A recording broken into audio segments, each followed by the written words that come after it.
And the Lord called unto Moses, and spake unto him out of the tabernacle of the congregation, saying, Speak unto the children of Israel, and say unto them, If any man of you bring an offering unto the Lord, ye shall bring your offering of the cattle, even of the herd, and of the flock.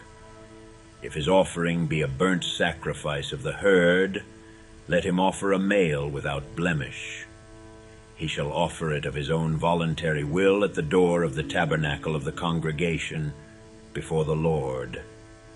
And he shall put his hand upon the head of the burnt offering, and it shall be accepted for him to make atonement for him.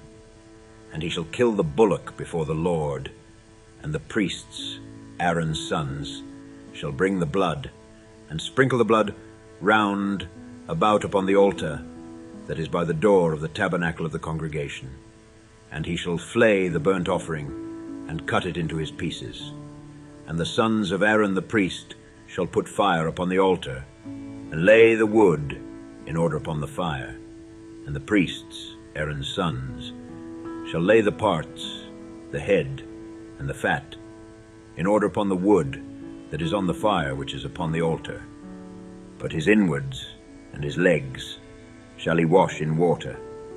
And the priest shall burn all on the altar, to be a burnt sacrifice, an offering made by fire, of a sweet savour unto the Lord.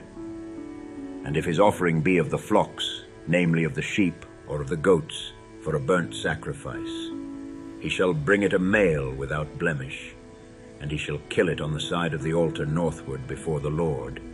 And the priests, Aaron's sons, shall sprinkle his blood round about upon the altar, and he shall cut it into his pieces, with his head and his fat.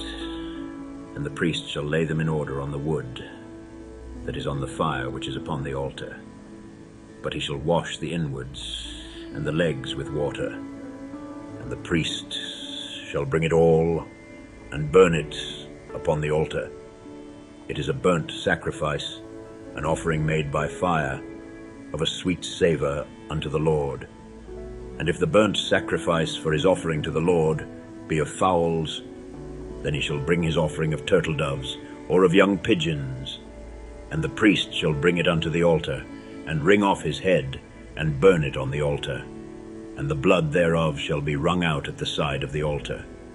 And he shall pluck away his crop with his feathers, and cast it beside the altar on the east part, by the place of the ashes, and he shall cleave it with the wings thereof, but shall not divide it asunder. And the priest shall burn it upon the altar, upon the wood that is upon the fire. It is a burnt sacrifice, an offering made by fire, of a sweet savour unto the Lord.